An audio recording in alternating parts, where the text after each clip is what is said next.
So you should have your percent error formula up above. That's a much better way to do accuracy, because then we can say your number should be within a certain percentage to be called accurate. And that's how you can kind of talk about how good a number is in the context of a certain situation, which hopefully we'll have a chance to talk about a little bit more later.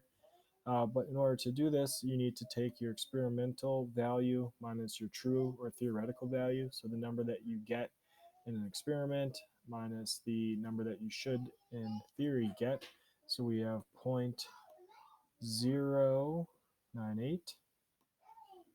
And this is clearly very slow when I'm doing this on here, minus the 0.106.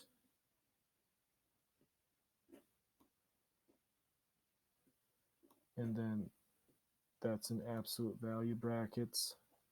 So just if you get a negative, drop your negative sign, divide by your experimental value of 0.106.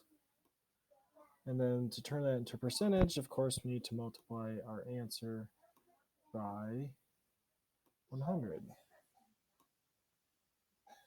So the thing is with percent error is the concept of significant figures when we have both subtraction and division at play. When we subtract this number right here in absolute value brackets, we get 0.008 as our number. So in the numerator of our math problem, this one goes out to the thousandths, this one goes out to the thousandths, so our answer can go to the thousandths, which means we only have one sig fig here in our numerator. And then when we divide by our denominator that happens to have 3 sig figs, our answer times 100 is going to be a number that looks like 7.55.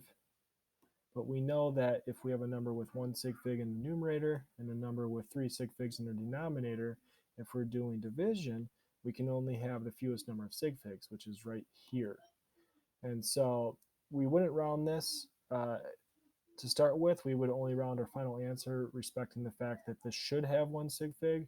So 7.55, 7 trailed by a 5.5 is going to round up to an 8. So this is going to end up being an 8% error for the iron. Now this should get you to be able to try the other problems on number 5 and number 6. Take a look at that.